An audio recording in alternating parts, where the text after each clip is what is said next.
राधारमण जय जय नवल किशोर जय गोपी चित चोर प्रभु जय श्री भक्त भक्ति भगवंत गुरु चतुर्नाम बपुए जिनके पद वंदन किए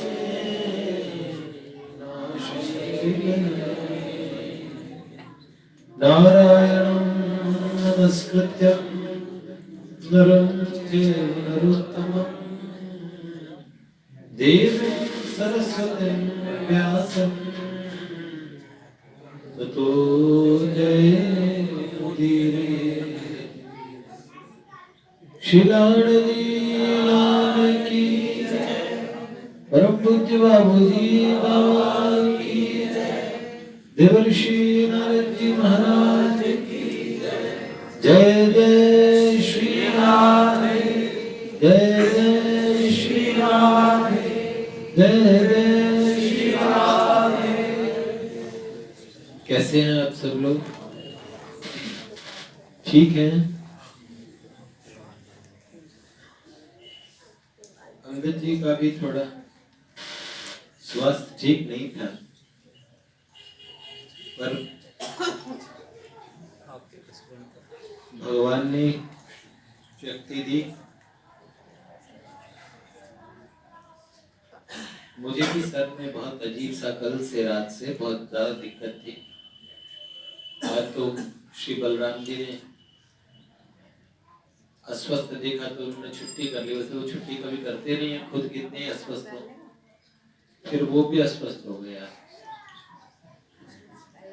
मेरा इलाज करा रहे थे, खुद डॉक्टर से दवाई लेनी पड़ी।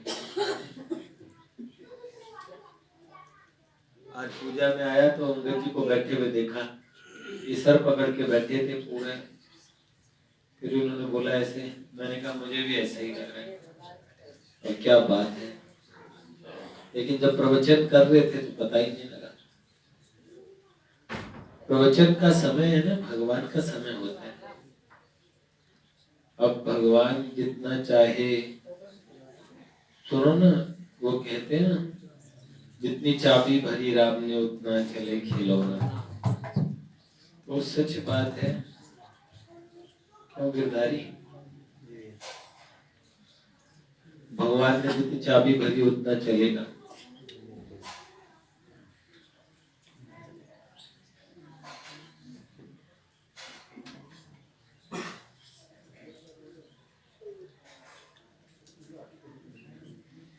गए साल पे कभी गुब्बारों से सजाया था ना कुछ दिन पहले मंदिर को। तो गुब्बारे जिस दिन सस्ते हैं उस दिन बड़े सुंदर लगते हैं। थोड़े दिनों बाद में गुब्बारों की हालत कैसी होती है।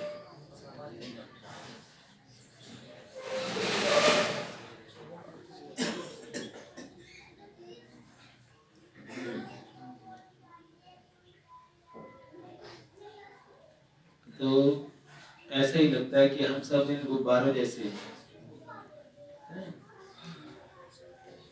इन फूले गुब्बारों पर क्यों अपना मन फिदा करता, गुब्बारे फूट जाते हैं, गुब्बारों का भरोसा क्या, उलझ मत दिल बहारों में,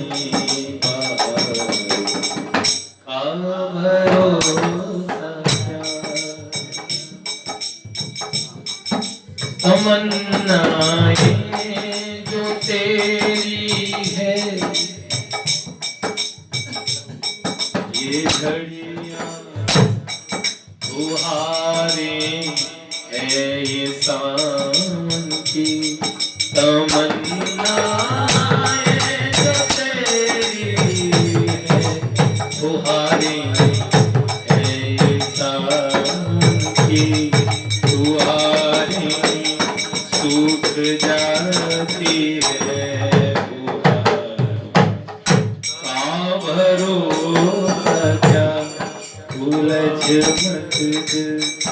बहारों में बहार का भरोसा क्या।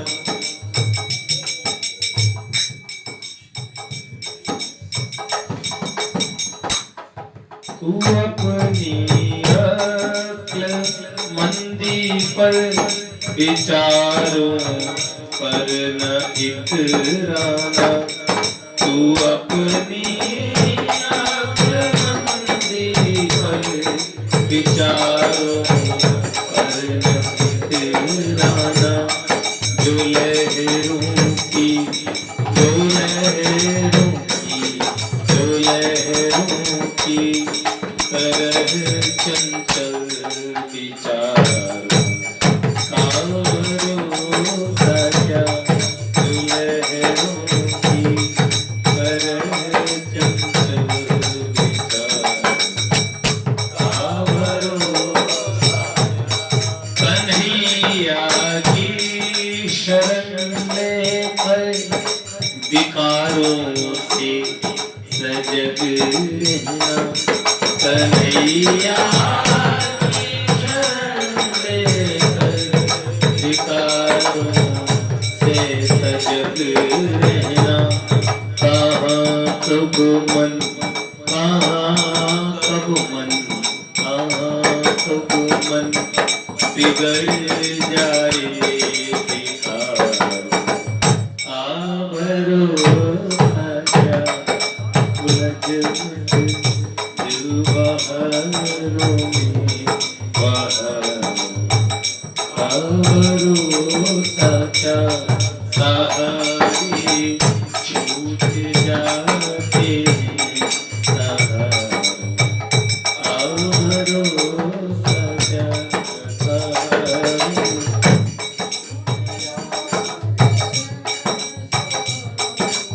इसलिए सही समय रहते जिन्हें प्रेम प्रियतम से था काम पड़ता है।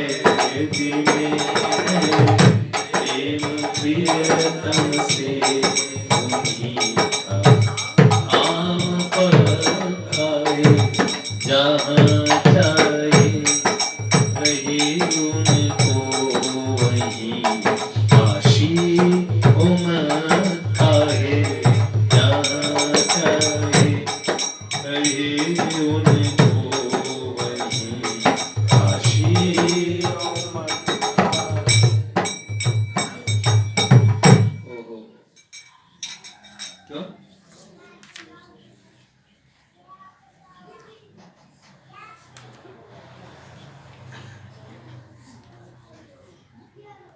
कल हम लोगों ने कहाँ तक सुना।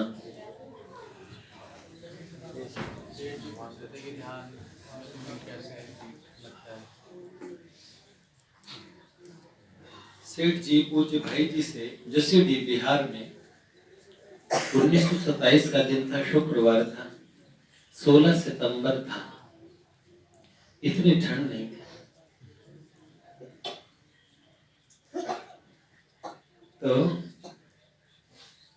भाई जी ने पहले बताया कि उनको श्री राम के दर्शन हुए, भगवान श्री राम के दर्शन ध्यान में। और शिमला पाल में जो भाई जी को ध्यान होता था भगवान का, खुली आंखों से भगवान के दर्शन ध्यान में होते थे। तो पूज्य सेठ जी ने कहा वो प्रत्यक्ष था कि ध्यान था। तो उन्होंने कहा, भाई जी ने उत्तर दिया, प्रत्यक्ष की तरह लगता था पर भगवान से बात नहीं हुई।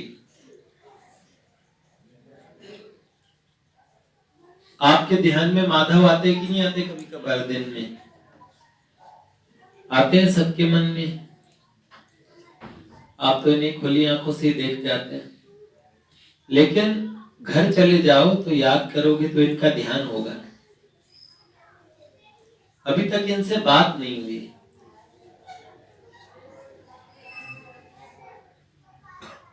ठाकुर जी से बात हो जाए, जैसे हम पूछ लें कभी और सुनाइए सरकार, आप कैसे हैं, क्या पता किसी दिन बोल जाए। इसीलिए कहते हैं इनसे वार्ता का अभ्यास करना चाहिए। जब तक ये न बोले तब तक आप बोलते रहिए।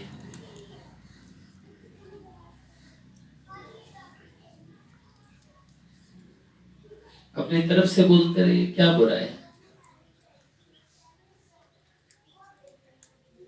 प्रेम बहुत अलग वस्तु है, और जैसा प्रेम ये देने के लिए तैयार है ना।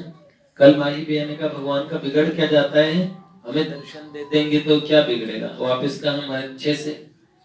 लेकिन जे अति तप व्याकुल होई, तरु छाया कल जानई सोई। जैसे सूरज की गर्मी से जलते हुए तन को मिल जाए तरवर की छाया। जैसे सूरज की गर्मी से जलते हुए तन को मिल जाए तरवर की छाया, ऐसे आपका मन जब व्याकुल हो जाए और उसके बाद भगवान मिले, बिना मेहनत के भगवान मिल गए ना तो उनकी भी कीमत नहीं करेंगे। एड़ियां रगड़ जाती है भगवान दर्शन तो हो ही जाते हैं। अंत में तो कृपालु अपनी कृपा से दर्शन दे देते हैं।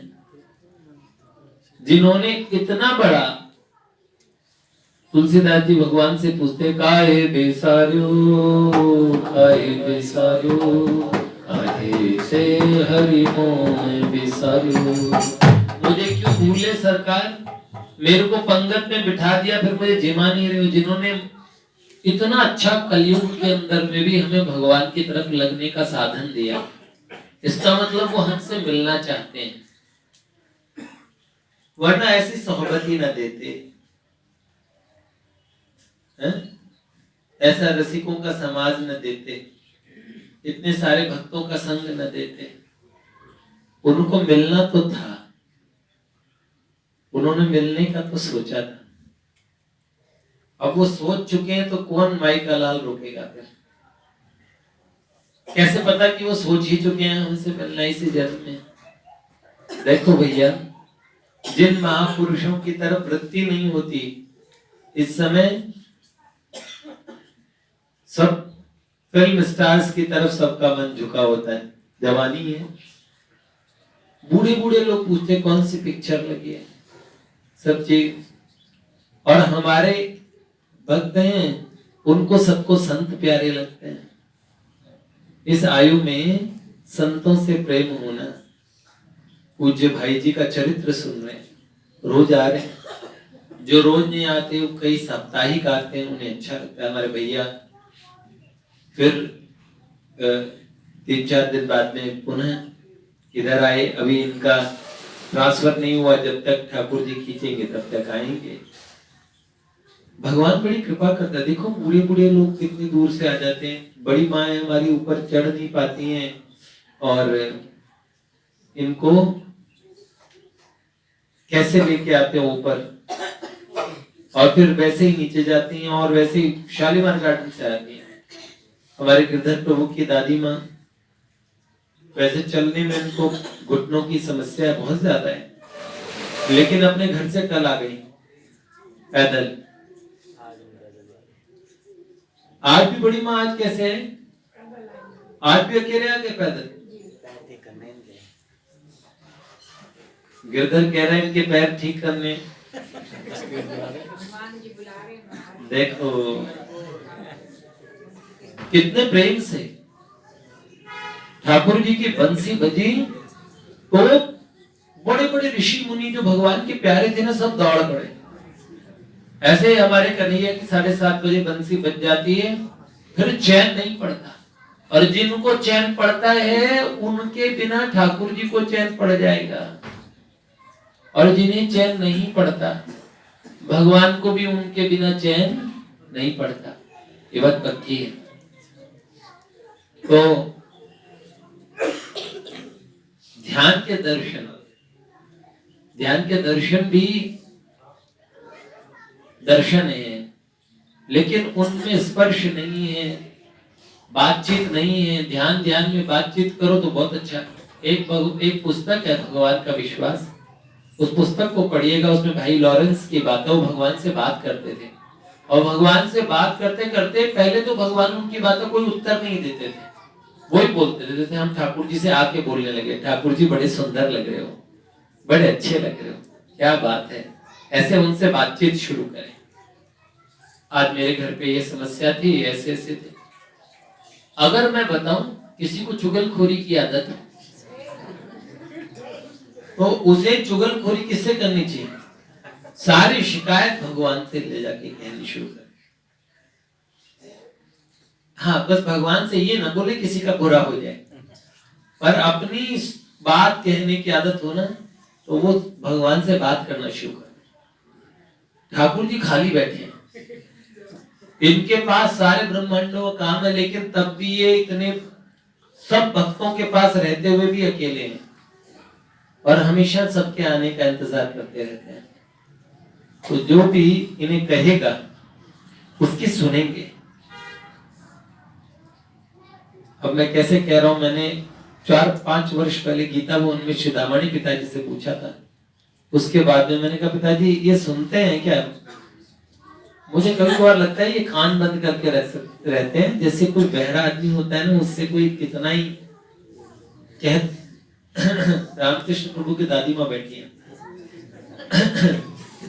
दादी माँ, और इनके कान में ना एक वो मशीन है, लीड लगाती है कान में, तो इन्हें सब सुनता है।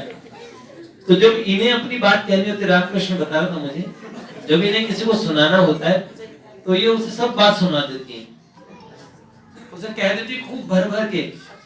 और जब कोई इन्हें कहने लगता है तो ये कान से लीड हटा देती है, तो वो हटा देती है तो इनको सुनता ही नहीं। आपको भले ही बोले जाओ, सारी दुनिया अपना सिर पीट ले, लेकिन कहते कभी कभार तो ऐसी स्थिति उत्पन्न हो जाती है, बताओ। लेकिन बड़ी माँ आपको यहाँ से सुन रहा है माइक से जो मैं बोल रहा हूँ?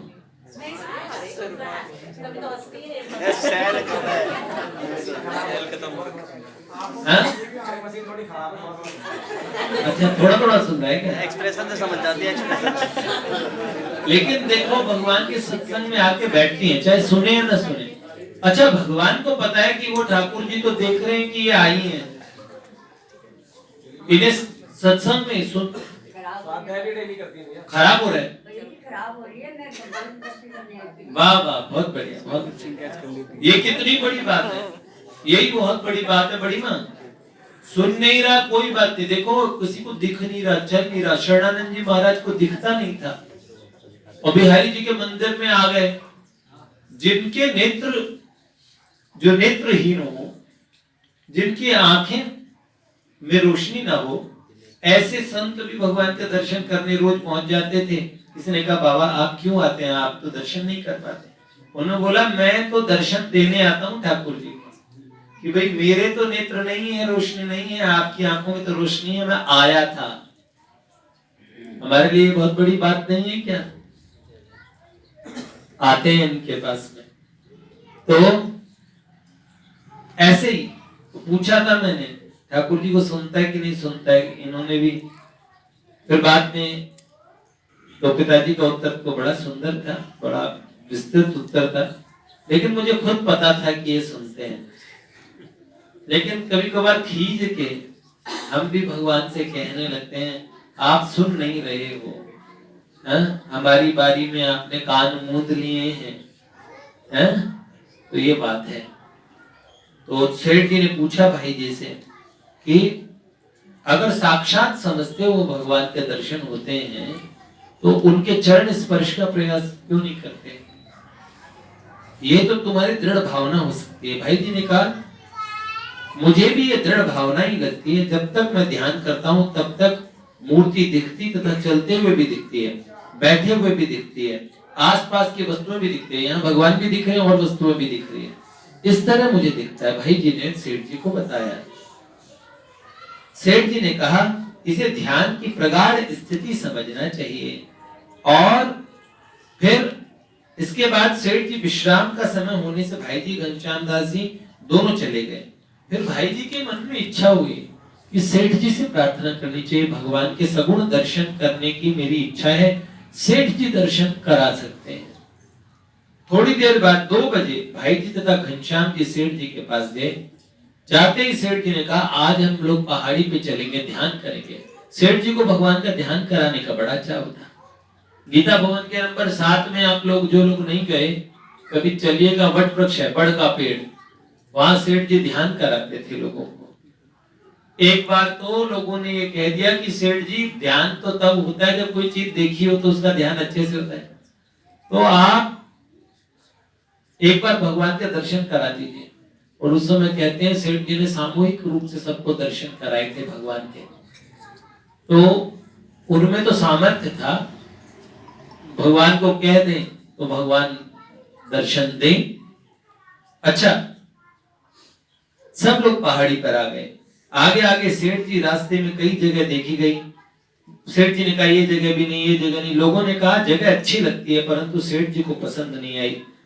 और फिर उन्होंने एक जगह चुनकर बताई, महेंद्र सरकार की कोठी के पूर्व दक्षिण भाग में सीताफल के वृक्ष के समीप उस स्थान पर जसीडी में, उस स्थान पर ज्वाला प्रसाद जी के हाथ से लिखे गए पन्ने के अनुसार कौन कौन लोग थे उस समय, फिर 4-5 लोग और आ गए। पहले 15 लोगों की लिस्ट थी। जयदयाल गोयनका जी, हनुमान प्रसाद पोद्दार जी, घनश्याम दास जी नुवेवाला, रामेश्वर लाल जी नुवेवाला, द्वारकादास जी नुवेवाला, सुखदेव जी, प्रहलाद राय जी जालुका, शुभकरण चूड़ीवाला, रामलाल जी चूड़ीवाला, डूंगरमल जी बागला, ज्वाला प्रसाद जी कानोड़िया, ये भाई जी के मित्र थे, केदारनाथ कानोड़िया, शिव दयाल गोयनका और दौलत राम जी और वैद्यनाथ जी शेखपुर वाला, ये 15 लोग उस समय मौजूद थे। और सभी लोग एक तरफ बैठ गए, भाई जी सेठ जी आमने सामने बैठ गए। उनके एक तरफ ज्वाला प्रसाद जी, दूसरी तरफ घनश्याम जी थे। सेठ जी ने बोला ये हनुमान है ना, सबके भीड़ के बीच में बोले, उन सब लोगों के बीच में, ये खुली आंखों से भगवान का ध्यान कर लेता है और उसे उसी तरह करना कहना चाहिए, पर अब हनुमान को बोलना चाहिए कि ये ध्यान कैसे करता है, भगवान के स्वरूप का उसका वर्णन करे। वैद्यनाथ जी शेखपुर वाला बोले सेठ जी आप ही बोले, आप कहें।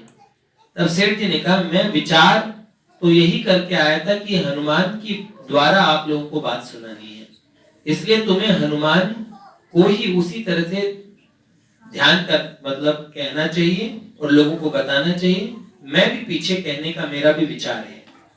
सेठ जी ने कहा मैं बाद में कहूंगा, पहले ये भाई जी बोलेंगे। तो सेठ जी हनुमान बोला करते थे। अच्छा, इतना कहते ही भाई जी बोले आपकी आज्ञा से कहने को तैयार हूं। और यदा यदा ही धर्मस्य वाली स्तुति जो हम करते हैं, ये सब बोल के शांताकारम भजत शयनम की स्तुति की भाई जी ने, सशंख चक्रम सकीट कुंडलम वाली, और ये 4 श्लोक बोलकर शिमला पाल में जैसा ध्यान हुआ वो बताया। और मेरे को जिस प्रकार स्वरूप का ध्यान होता है आप लोग उस प्रकार ध्यान करें। भाई जी ने भगवान के ध्यान का वर्णन करना शुरू कर दिया। आप लोग भी कर सकते हैं, किसी को अगर भगवान का ध्यान की बात कराई जाए, जैसे हम बताएं कि सुंदर मुकुट शीश अलक लटक रही, सुंदर मुकुट है, अलकावनी घुंघराली है, लोचन विशाल शपति मुख साजे, अलसी कुसुम सम श्याम रंग शोभित है, शंख चक्र गदा पद्म करुण विराजे, एक एक अंग छवि उपमा कही न जाए, एक एक रोम छवि काम कोटि राजे, ऐसी प्यारी कृष्ण, ऐसे प्यारे राम कृष्ण हरि दीनानाथ प्रभु, भूषण अनेक नख शिख छवि साजे। भगवान का सुंदर ध्यान बताया पूज्य भाई जी ने। वैद्यनाथ जी शेखपुर वाले ने बोला भगवान बैठे या खड़े हैं, तब उन्होंने बोला कमल के आसन पर भगवान हैं। और फिर थोड़ी देर तक स्वरूप का वर्णन करके चुप हो गए। अचानक भाई जी सेठ जी को कहने लगे, ये वो समय था जब भाई जी को दर्शन हुआ। वो दर्शन क्या, सेठ जी से कहने लगे भाई जी कि मुझे भगवान स्पष्ट दिख रहे, एकदम मैं उनको देख पा रहा हूं और मैं चरण स्पर्श करने के लिए आगे हाथ बढ़ाना चाहता हूं, लेकिन हाथ रुक गए, अभी वे बढ़े नहीं। और भावावस्था की एकदम उच्च अवस्था पे अचानक ही भाई जी पहुंच गए और उन्होंने कहा, सेठ जी ये तो भगवान आ गए सामने। तब पूज्य सेठ जी ने कहा,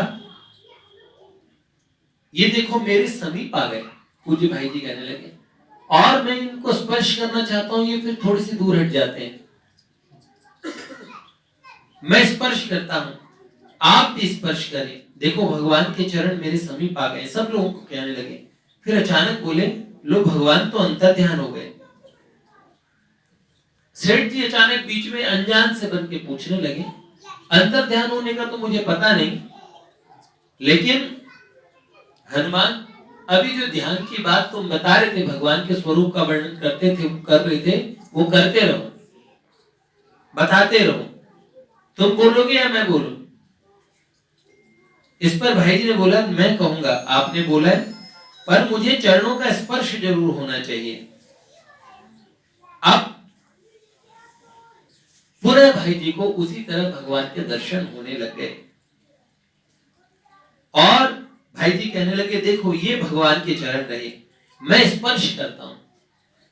सेठ जयदयाल गोयनका जी जिस स्थान पे बैठे थे, अचानक भगवान जाके उसी आसन पे वहीं सेठ जी के स्थान पे विराजित हो गए। अब पता ही नहीं लग रहा सेठ जी कहाँ है, भगवान कहाँ है। भाई जी को तो सेठ जी के दर्शन, सेठ जी अदृश्य हो गए, उनके स्थान पे भगवान दिखने लगे और सेठ जी के दाहिने चरण का अंगूठा पकड़ के भाई जी मूर्छित हो गए और उन्होंने भगवान के चरण स्पर्श करने थे, सेठ जी के चरण स्पर्श कर लिए। अच्छा, सेठ जी ने बोला, घनश्याम दास जी जरा रुका है, इसे उठाओ। लेकिन घनश्याम जी से भाई जी उठे नहीं। तब सेठ जी बोले, ज्वाला प्रसाद जी आप हनुमान को उठाएं। तब उन्होंने बड़े सावधानी से उठाकर भाई जी को अपनी गोद में सुला लिया।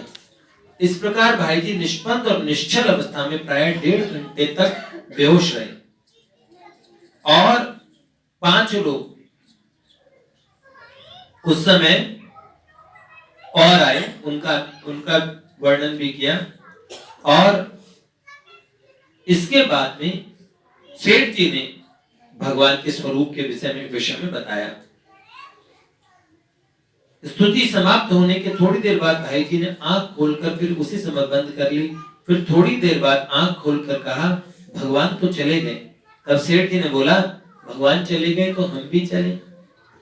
अब भाई जी के शब्दों में सुनिए कि भाई जी को क्या दर्शन हुए उस समय जब सेठ जी ने और भगवान के दर्शन करवाए। क्योंकि ये घटना फिर दूसरे दिन दोबारा घटी और उस दिन सब सभा के बीच में अधिकांश लोग ध्यानस्थ हो गए और भाई जी को वैसे ही दिव्य प्रकाश में भगवान के दर्शन हुए। वो दर्शन कैसे थे इसका विवरण पूज्य भाई जी ने लिखवाया और किनको, गंभीर चंद जी ज्वाला प्रसाद जी कानोड़िया को बताया कि मेरी बड़ी उत्कंठा थी कि मैं कोई रहस्य की बात प्रत्यक्ष देखूं। भाई जी ने कहा, भगवान के साक्षात दर्शनों की इतनी उत्कंठा मेरे जीवन में कभी भी नहीं हुई। सेठ जी से भगवान राम के दर्शनों की बात और सेठ जी के स्वयं के दर्शनों की बात सुन के मेरी उत्कंठा और बढ़ गई और घनश्याम मेरे साथ था और हमने, सेठ जी ने मुझे कहा, से भाई जी ने अपने शब्दों में लिखा है, आपको मैंने सुनाई दिया, पहाड़ी पे ध्यान करने गए और उन्होंने कहा कि अचानक भगवान दिव्य प्रकाश के अंदर में भगवान प्रकट हुए। मैंने कहा मेरे चरण स्पर्श की इच्छा है। तब उन्होंने कहा, मैं आनंद विभल होकर भगवान के दाहिने चरण को मैंने पकड़ लिया और चरणों में बलात् गिर गया। भगवान ने मेरे मस्तक पर हाथ रख दिया। पीछे सब लोगों ने बताया, तुम तो सेठ जयदयाल गोयनका जी के चरणों पे पड़े थे।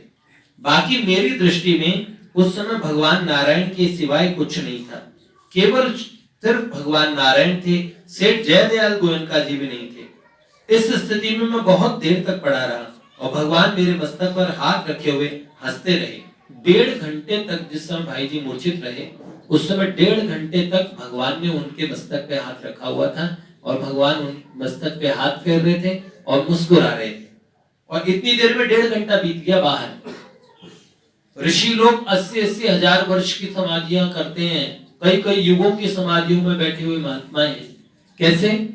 जब भगवान ध्यान में दिखने लग जाते हैं, जैसे हम 12 घंटे की नींद का हमें पता नहीं लगता है, हमें लगता है कि अरे अभी तो ऐसा लगता है कि अभी तो सोए थे और अभी जागे, नींद खुल गई।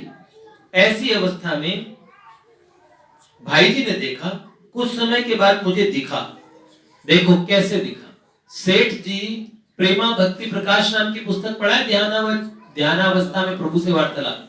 सेठ जी वो वर्णन सुना रहे हैं। उसी समय भाई जी प्रत्यक्ष आंखों से देख रहे हैं कि एक विलक्षण पुरुष, एक दिव्य पुरुष और एकदम दिव्य पुरुष, वो क्या कर रहे हैं? वो भगवान की षोडश उपचार पूजा कर रहे हैं। वो दिव्य पुरुष पूजा कर रहे हैं और उस पूजा को देख रहे हैं भाई जी प्रत्यक्ष नेत्रों से। और आप जानते हैं, कुछ समय के बाद देखता हूं बहुत से ऋषि पधारे, जिनमें प्रमुख कौन? भाई जी को पहले दर्शन में ही सब महात्माओं के दर्शन हुए। सबसे पहले भगवान प्रत्यक्ष हैं, उस समय भगवान नारद पर, भाई जी ने लिखा है, भगवान नारद, श्री हनुमान जी, सनत कुमार, भगवान व्यास देव, ये सब ऋषि एक एक करके आने शुरू हुए। व्यास जी, नारद जी, सनकादिक परमहंस, हनुमान जी, और सब अपना अपना नाम बता के भगवान का पूजन कर रहे थे। और उसके बाद में मेरी तरह सब भगवान के चरणों में प्रणाम करने लगे और मुझे भगवान के चरणों में पड़ा हुआ देखकर सब महापुरुष बड़े प्रसन्न हुए। देखो भाई जी को जब दर्शन हुए तो ये सब दिव्यात्मा, दिव्य महात्मा भी प्रकट हो गए थे और ये भाई जी के भगवान के दर्शन देने, जब आपको भी दर्शन होंगे तो भाई जी और बाबा सब प्रकट हो जाएंगे, सब प्रसन्न हो जाएंगे कि आज इस जीव को भगवान के दर्शन होने। इसके बाद विलक्षण पुरुष के द्वारा पूजा करते समय जो प्रसाद लगाया गया, वह प्रसाद बांटने के लिए भगवान ने एक ऋषि बालक को बुलाया। ऋषियों में एक बालक था, कई ऋषि थे, उनमें एक ऋषि बालक को बोला, भगवान ने कहा सबको प्रसाद बांट दो। कुछ भगवान ने खाया और उसमें वो प्रसाद, तब भगवान ने देख के कहा भाई जी की तरफ, इसे भी दो। तब वो बीच में से वो बालक निकल के फिर उसने भाई जी को प्रसाद दिया और बड़े आनंद के साथ भाई जी ने वो प्रसाद खाया। इतने विलक्षण स्वाद का अनुभव जीवन में कभी नहीं हुआ। और जब भाई जी ने कहा ना भगवान तो चले गए, जब भगवान मुस्कुरा के अंतर ध्यान हुए तब भाई जी जागे, तब सेठ जी को भाई जी ने कहा भगवान तो चले गए। अब मैं एक बात बताऊं, वो विलक्षण पुरुष कौन था? मैंने किसी ने नहीं बताया मुझे, लेकिन मेरे विचार में भी बात आई कि जो विलक्षण पुरुष भगवान की पूजा कर रहे थे वो सेठ जयदयाल गोयनका खुद थे, जो सबसे मेन पूजा कर रहे थे। और सब संत महात्मा, सब ऋषि मुनि आके, क्योंकि इस समय बाहर जब भाई जी ध्यान से बाहर, सेठ जी ही वो प्रेमा भक्ति प्रकाश के अंदर वो पूजा बताते हैं ना कि भाई ये भगवान को आप ये अर्पित करो, ये चीज अर्पित करो, भगवान को प्रणाम करो, अब भगवान को भोग खिलाओ। तो सारी जो प्रेमा भक्ति प्रकाश की पूजा है वो सेठ जयदयाल गोयनका जी स्वयं थे। ये प्रथम दर्शन पहले दिन के, फिर दूसरा दर्शन दूसरे दिन के अलग है। ये बात, ये प्रथम दर्शन मैंने थोड़ा टाइम एक्सीड होने पे भी आपको सुनाया, क्योंकि बीच में कट जाता तो थोड़ा रस चला जाता, इसीलिए मैंने आपको पुनः बताया। एक महात्मा को दर्शन हुए तो समझ लो सारे ऋषि मुनि, सारे आप भगवान को देख लें, ये जीवन की सबसे विलक्षणतम घटना है। और उसके बाद में समझ लो पूरा विश्व ब्रह्मांड आपके सामने हाथ में जैसे अखरोट होती है ना, ऐसा हो जाएगा। जय जय श्री राधे।